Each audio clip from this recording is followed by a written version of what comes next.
Bu safar ham konditsioner haqida, konditsionerdan to'g'ri foydalanish haqida bo'ladi. Hattoki ustalarimiz bilmaydigan bir jihat bor, salbiy holat bor. 80-90% odamlarimiz bilmaydi, aholimiz bilmaydi, lekin ustalarimiz bilmaydigan bir jihat haqida gapirmoqchiman.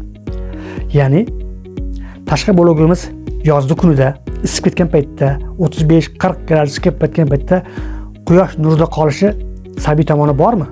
Quyosh nurida qolishini, ya'ni luchani to'g'ri lucha tushishini salbiy tomoni bormi? Shular haqida bo'ladi. Men sizga fizik tomonini tushunmayman, oddiyroq tomonini tushuntiraman. Oddiy tushunarli qilib tushuntiraman va buni oxirida yechimini ham tushuntirib o'taman. Aslida quyosh nuri tushib turgan paytda nima bu jarayon bo'ladi? Ya'ni tashqi blogimizga o'z nomi bilan tashqi blog tushib turgan paytda nima bo'ladi? Tashqi blog bilasiz, hamma konditsioner oq chiqariladi. Oq chiqarishning sababi oq rang bu quyosh nurini to'g'ri qaytarish degani.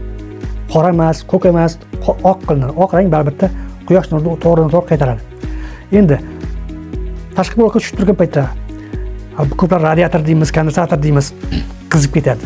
To'g'ri quyosh tushganidan keyin qiziydi. Bu yerda nima bo'ladi? Nima jarayon bo'ladi? Deylik, siz xonangizni sovutmoqchisiz. 25 gradusga qo'ymoqchisiz. Sovuq qilmoqchisiz. Bu yerda effekt tushib ketadi. 25 gradusga effekt bermaydi-da, yarimiga tushib ketadi. Effekt tushib ketish, ya'ni siz 25 ga qo'ysangiz 35-40 ga o'tib ketadi. Siz xonangizni sovuta olmaydi.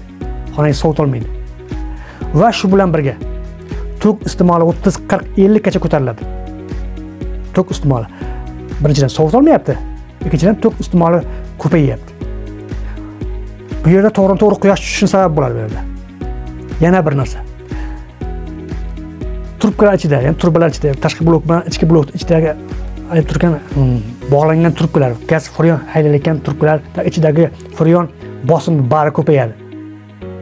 Bosim kuchayadi. Issiq tashqi muhitga bog'liq, ya'ni bitta narsani ustalarimiz yaxshi bilardi. Umuman freonni bosimi, ya'ni bari isisi tashqi blokka bog'liq. Demak, tashqi blok isyaptimi? Bu yerda davlini ko'taradi. Davlini ko'tarilgandan keyin kompressorda kuchlanish keladi. Kompressor bu konditsionerning yuragi. Bizning yuragimizda kompressor bu konditsionerning yuragi hisoblanadi. Yurak to'xtamay ishlaydi, ya'ni kompressor to'xtamay ishlashga to'g'ri va u yerda bosim ortadi.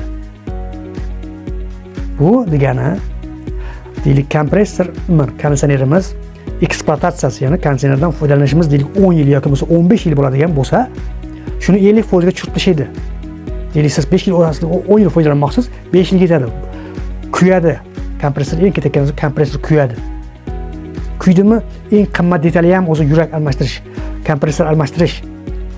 Siz kompressorni palon pulga eng qimmat joyi almashtirdingiz ham deylik, u zavod uskunaga bo'la olmaydi.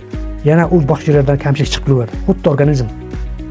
Shunday ekan, avvalo tashqi blokdagi quyosh nuridan himoya qilishimiz kerak.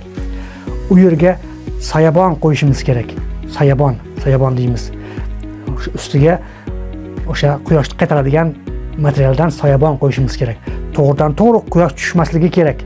To'g'ri o'sha radiatorga, kondensatorga quyosh urmasligi kerak. Havo aylanishini yaxshi ta'minlashimiz kerak. Devordan qochish kerak, havo aylanishi kerak. Va 1 yilda bir, 2 yilda bir radiatorlar tozalanishi kerak. Qachon yana bir jihat aytib, qachon radiator kuchlanadi, o'sha kompressor kuchlanadi. Radiator changga to'lsa, kir bo'lsa, uni har holda 1 yil, 2 yilda bir yuvib turish kerak radiatorni.